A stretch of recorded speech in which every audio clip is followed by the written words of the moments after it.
Alara Thorne did not look like the architect of Sentinel Systems, a colossal multinational conglomerate valued at over $300 billion. At 68, she wore a pair of comfortable, slightly scuffed leather loafers, charcoal chinos, and a simple unbranded blue polo shirt. Her silver hair, usually meticulously combed for board meetings, was slightly tousled, and her reading glasses were perched on the end of her nose. She carried a battered canvas messenger bag and, most damningly in the eyes of her own corporate culture, a plastic ID badge that merely read, Ilara Shaw, Contract Analyst, Special Projects. The alias, Shaw, was delightfully dull. The designation, Contract Analyst, was a practical joke. Alara Thorne was not just the CEO, she was the founder. She was the single largest shareholder. Her signature was literally etched into the cornerstone of this 30-story glass and steel monolith. But for the last 8 weeks, Ilara had been a ghost in the machine, running a delicate, highly classified operation called Project Chimera. Project Chimera was a last-minute, deeply sensitive acquisition of a rival clean energy firm. The risk was enormous, the timeline impossible, and the internal leakage potential catastrophic. Ilara, instinctively distrusting the filtered reports from her C-suite, had decided to go in herself, incognito, to verify the integrity of the target's financial models, and more importantly, to gauge the competence and character of the mid-level teams who would be responsible for the integration. She needed direct, unfiltered access to the deep dive modelling unit, a team within the corporate strategy division responsible for stress testing acquisition risks. This unit was managed by a rising star named Grace Harding. Alara had observed Grace from afar for 2 weeks. At 29, she was a blur of aggressive ambition and clinical efficiency. She favoured razor-sharp, monochrome suits, moved with a decisive, almost violent precision, and carried herself with the untouchable air of someone who saw herself as the indispensable future of the corporation. She was brilliant, yes, but Alara had begun to note a pervasive, cold arrogance in her interactions, a disdain for anything she perceived as slow, obsolete, or, worst of all, legacy. Her current task was simple: get the deep dive unit to run a specific, non-standard scenario on the Chimera models, a scenario that tested against a 20-year economic stagnation cycle, something the young MBAs never considered. It was an institutional memory test, a protocol Ilara herself had mandated decades ago, but which had likely been quietly retired in favour of flashier, more immediate metrics. She had tried submitting the request via the standard Project Chimera secure portal, but it had been rejected 3 times, flagged as non-critical historical data, and assigned a P4 priority, a black hole of corporate delay. This morning, Ilara walked into the glass-walled strategy wing on the 22nd floor. The air was buzzing with the synthetic hum of 1,000 high-speed calculations. She approached the main reception desk where a young man with overly gelled hair was juggling 2 phones. "Excuse me?" Ilara said, her voice quiet. "I'm Ilara Shaw. I'm looking for the deep dive modelling unit. I need to follow up on a P4 request regarding historical stress modelling." The assistant barely looked up. "Badge swipe. Zone access is restricted. Did you raise a ticket?" "I did. 3 times. Ticket 87B, 87C, and 87D. They were all rejected by the internal system. It seems to be filtering out the 20-year cycle parameter." The assistant finally lowered his phone, sighing dramatically as if Ilara had just handed him a sack of wet sand. Look, Ms. Shaw, we don't do manual overrides on ticket prioritisation. That's Grace's rule. Efficiency, If the algorithm flags it as P4, it's P4. You wait. Could be a week, could be a month. Go back to your desk. Ilara nodded, a faint, almost imperceptible tightening around her jaw. I understand the system, but this is for Project Chimera. It's highly time-sensitive. The mention of the code name, which should have triggered immediate attention, only drew a laugh. Buddy, everything's Chimera around here. It's the flavour of the month. Unless your badge turns gold, you're just another cog. Now, if you'll excuse me, I have a P1 crisis to handle. Ilara stepped back, feeling the slow, heavy grind of bureaucracy suffocating the very core principles she had built the company on: agility, foresight, and decentralized problem-solving. She retreated to a small, empty conference room nearby, pulled out her worn laptop, and started attempting to brute force the data from another angle, a far more complicated and time-consuming method, but one that bypassed the human element entirely. She knew she had minutes, maybe hours, before the lack of the requested model output would force the C-suite to greenlight the acquisition without the crucial risk assessment. 30 minutes later, the conference room door burst open without a knock. Grace Harding stood framed in the doorway, her silhouette sharp against the fluorescent light. She held a tablet in one hand and looked down at Ilara with an expression of thinly veiled annoyance. "Miss Shaw?" she asked, her voice an elevated, dismissive tone. "You were told that conference room is reserved for deep dive use only. I see you logged in with an analyst account. This space is a P1 resource. You're occupying high-value square footage." Ilara calmly closed her laptop, making sure the screen was angled away from her. "I apologize. I was simply trying to find a quiet space to manually process the data I need from your unit. The ticketing system has proven resistant." Grace stepped fully into the room, her designer heels clicking sharply on the polished concrete floor. She placed her tablet on the table with a decisive tap. "Let me be crystal clear, Ms. Shaw. The ticketing system isn't resistant. It's optimized. You are trying to insert an antiquated 20-year model into a forward-looking, quarterly-focused acquisition strategy. That kind of historical inertia is precisely what we've been hired to eliminate." She leaned in, her eyes hard and cold. "I looked at your profile, Ilara Shaw, 68 years old, hired on a 6-month special contract. Your background is listed as legacy infrastructure consultation. Do you even know what the parameters of the Chimera models are? Do you understand the GPU architecture we use, the machine learning algorithms, or are you just one of those old-timers hanging around trying to justify a paycheck?" Ilara felt a deep, slow burn, not of anger, but of profound disappointment. This was the cancer in the core of her company, the belief that data older than 5 years was irrelevant, that experience was a liability. "I understand the parameters perfectly, Grace," Ilara said, using her first name, which made her visibly flinch. "And I understand that the largest market corrections in history occurred outside of predictable 5-year cycles. The 20-year model is the only one that stresses the asset's long-term liquidity against multiple overlapping global crises. It's the foundation of the risk assessment protocol." Grace laughed, a short, sharp, entirely professional sound. "Risk assessment protocol? That protocol is older than I am. We retired it last quarter. It's bureaucratic dead weight that slows down our time to market.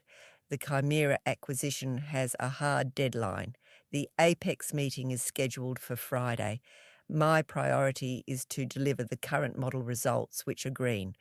Your legacy scenario, even if run, would take an extra 36 hours of compute time. It's a waste of resources. She picked up her tablet, preparing for her final condescending blow. You need to understand, Ms. Shaw, that in this company we prioritise impact. We prioritise speed. Your generation had the luxury of time. We don't.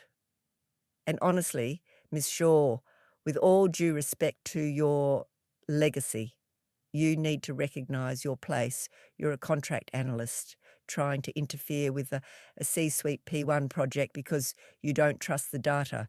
You're too old to matter. The rules of the new economy don't stop for nostalgia. Go back and resubmit your P4 ticket. And if it's rejected again, find another project.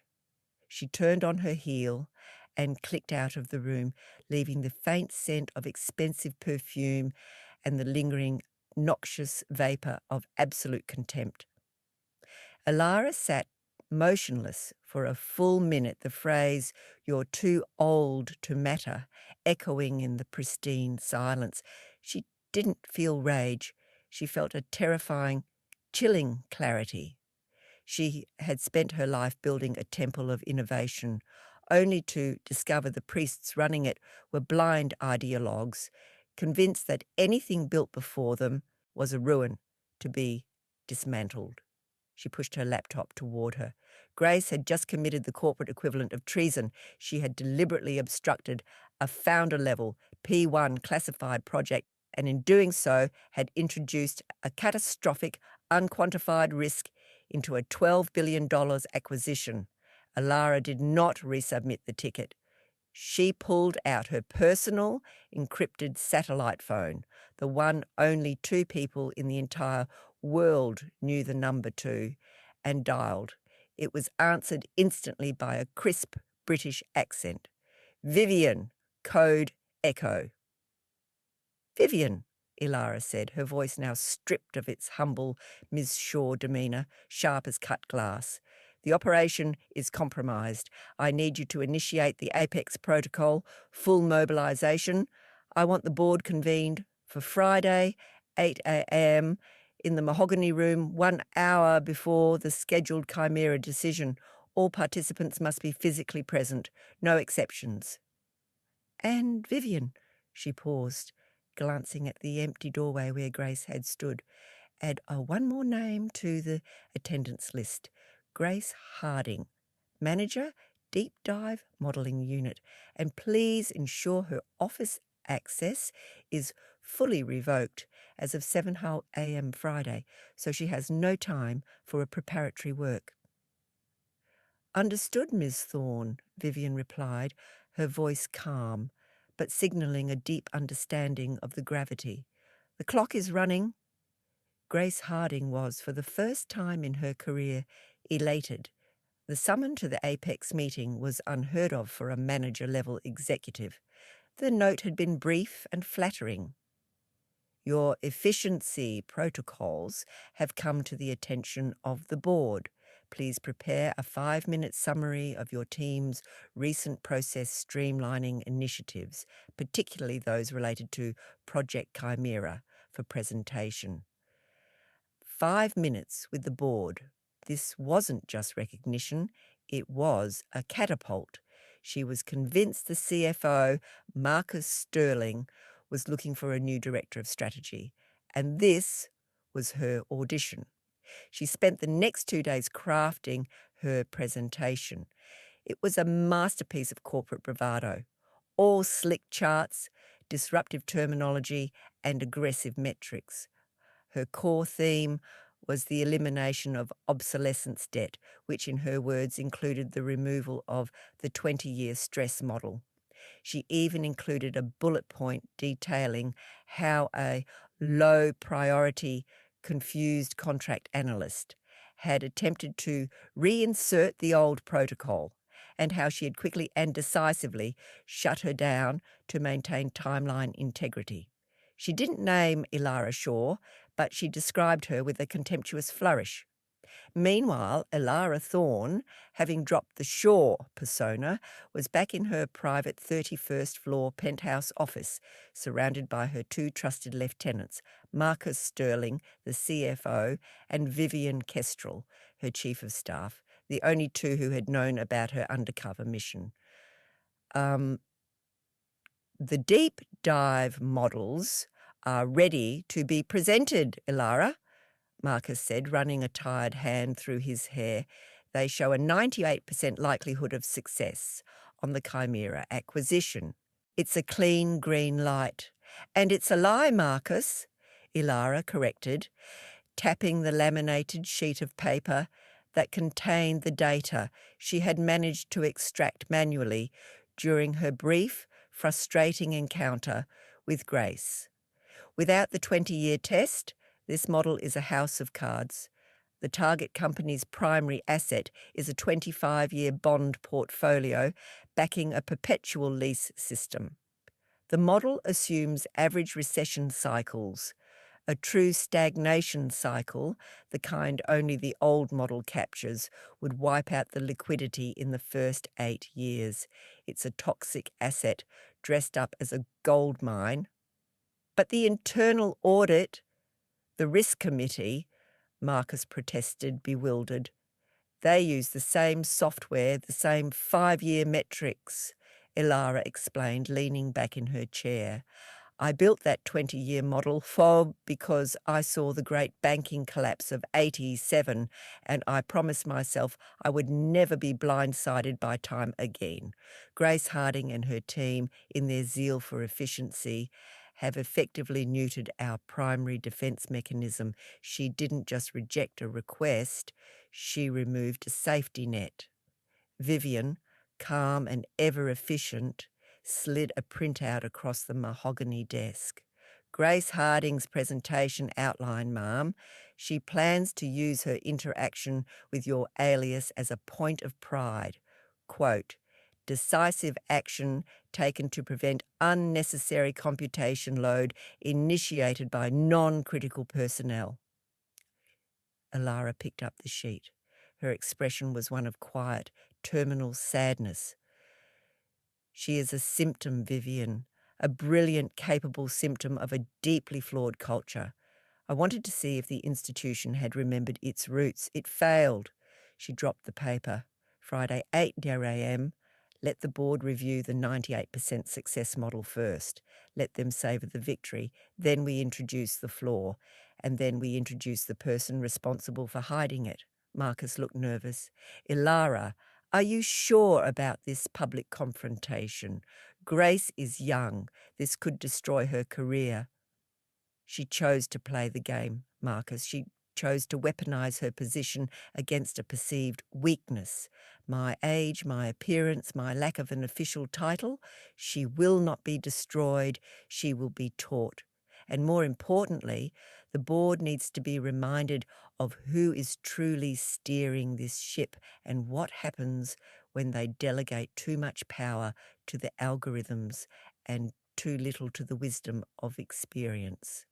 The mahogany room on the 31st floor was the silent sanctuary of corporate power. It was dominated by a 40-foot oval table polished to a mirror sheen, reflecting the faces of the 15 people seated around it, the entire board of directors and the C-suite.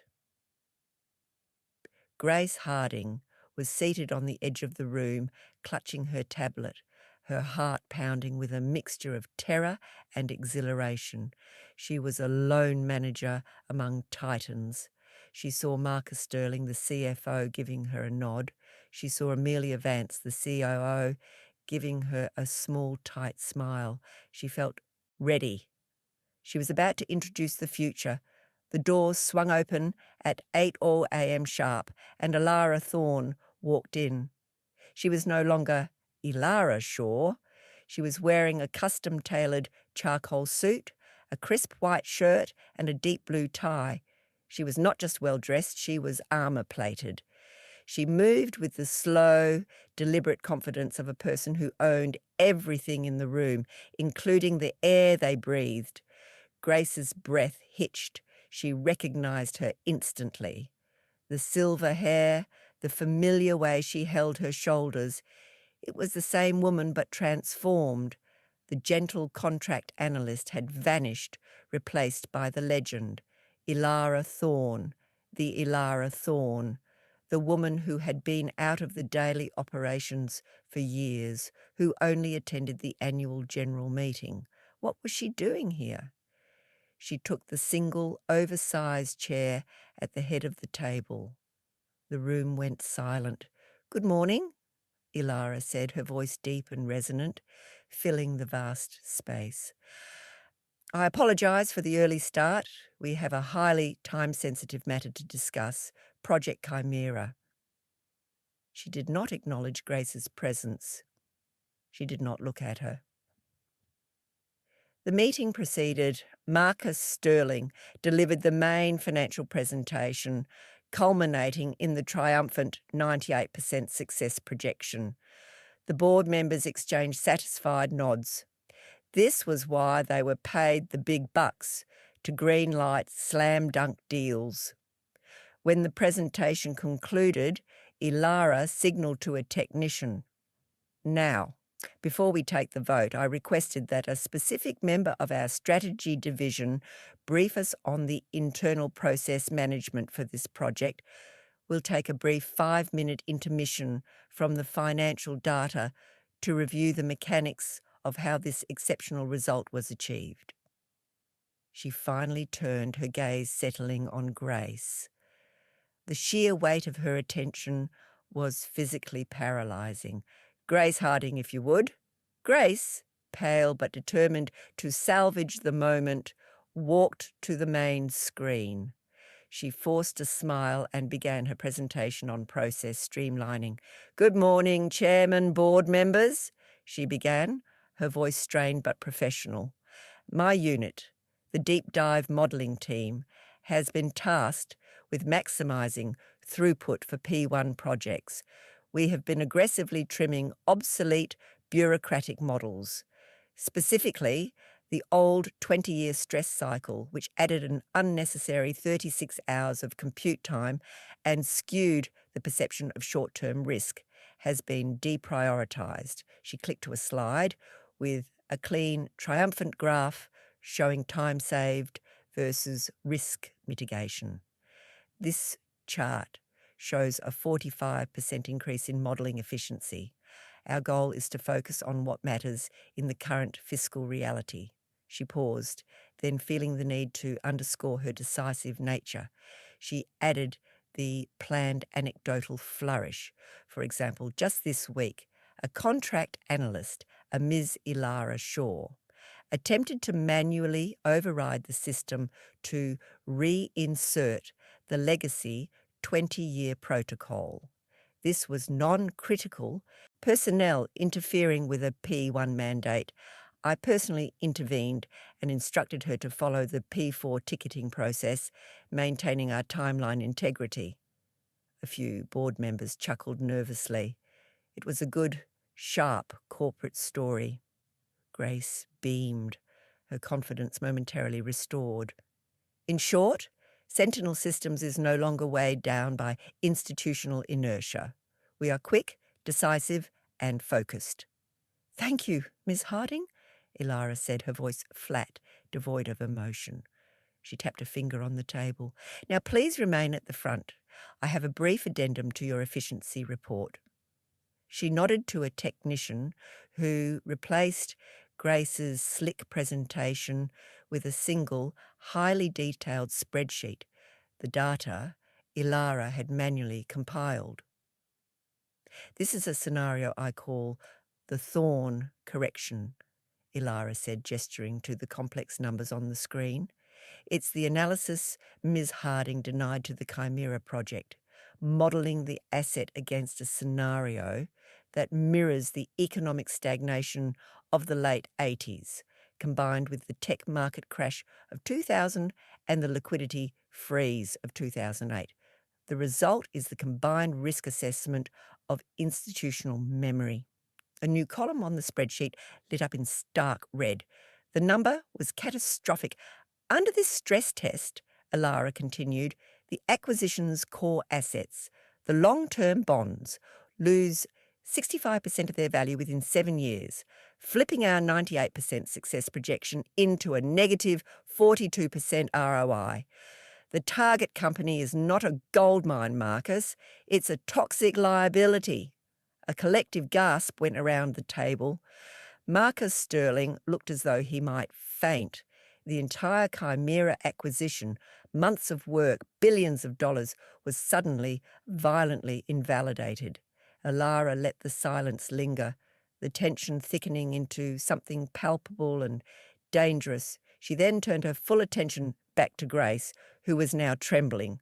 Ms. Harding, she said, her voice dangerously quiet, you told me 2 days ago in the 22nd floor conference room that the 20-year model was obsolete, bureaucratic dead weight. You told me that I was a non-critical person attempting to interfere with a P1 project, and then you delivered the final line that concerned me the most. She paused, looking directly into her wide, panicked eyes. You told me, Ms. Harding, you're too old to matter. The silence was deafening. The board members shifted uncomfortably, their eyes darting between the disgraced young manager and the legendary founder. Elara leaned forward, resting her elbows on the table. For the benefit of the board, Miss Harding was correct on one front. I was merely a contract analyst, a Ms. Elara Shaw, but she was catastrophically wrong on 3 others. First, the data I was requesting was, as you see, critical to the very survival of this company. Second, the protocol I was attempting to enforce was one I personally authored and installed to protect us from exactly this kind of short-sighted, algorithm-addicted thinking. And third, she had no idea that the company she works for, the board she's attempting to impress, and the $300 billion empire she was willing to gamble for the sake of a 45% efficiency boost is mine. The room held its breath. The moment of revelation was complete. The ghost in the machine was revealed to be the master architect. Elara did not raise her voice, but the quiet command in her tone was far more devastating than any shouting match. Miss Harding, she began, addressing her as a teacher might address a wayward student. You are brilliant. You are aggressive. You are exactly the kind of mind this company needs for sheer computational power. But you lack 2 things that are indispensable to true leadership: humility and institutional memory. She turned to the board. The modern corporation has become obsessed with youth, speed, and disruption. We are so busy building algorithms to predict the next 5 quarters that we've forgotten the wisdom of the last 5 decades. When Ms. Harding dismissed my request, she didn't see a bureaucratic flaw. She saw an old woman, and therefore an irrelevant one. She saw a P4 priority when her own CEO was trying to save her department from a P1 disaster. She sighed, the weight of her years momentarily settling on her shoulders. This is the cost of my long absence. The company has begun to eat its own history, and the result is that we were 1 vote away from acquiring a highly leveraged toxic asset that would have decimated our clean energy division. Marcus Sterling, the CFO, finally found his voice. Elara, I take full responsibility. We allowed the old protocols to atrophy. We will terminate the acquisition immediately and initiate a full internal review. You will, Marcus, Elara confirmed, but the learning moment must be visceral. It must start here. She looked back at Grace, who was now staring at the floor, tears finally stinging her eyes, not from fear, but from the realization of the magnitude of her blunder. Ms. Harding, Elara continued, your belief in efficiency is commendable, but your arrogance is a liability. You obstructed the founder of this company and risked a $12 billion asset because you couldn't be bothered to understand the history of the protocol you were so eager to destroy. Your actions were negligent, but your attitude was corrosive. She turned to Vivian. Vivian, effective immediately. Ms. Harding is removed from the deep dive modelling unit. She will be transferred to a new, non-promotable position within the Sentinel Systems Corporate Archives Division. Her job for the next 12 months will be to manually review, catalogue, and summarise every risk mitigation protocol and historical financial modelling test designed by the company prior to the year 2000. Her new title is Archivist of Institutional Wisdom.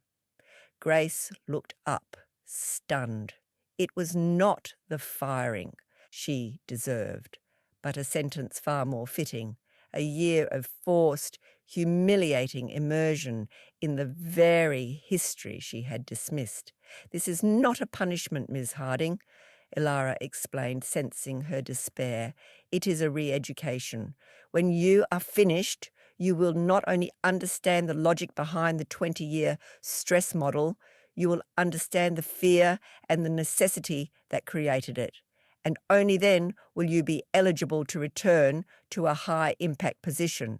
That is my personal mandate. She then addressed the rest of the board, her voice softening, yet retaining its absolute authority.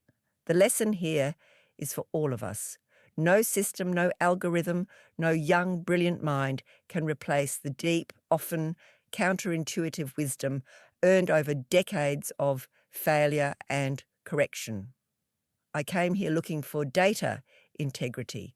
I found an organisational culture that was discarding its life vest because it was too old and stained to be aesthetically pleasing.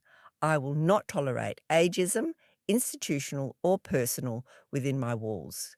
The next time a question comes from a P4 analyst or a janitor or the grey-haired consultant you don't recognise, you will treat that question as a potential P1 crisis until you have determined its merit, because the most important voice is often the one you are most likely to overlook.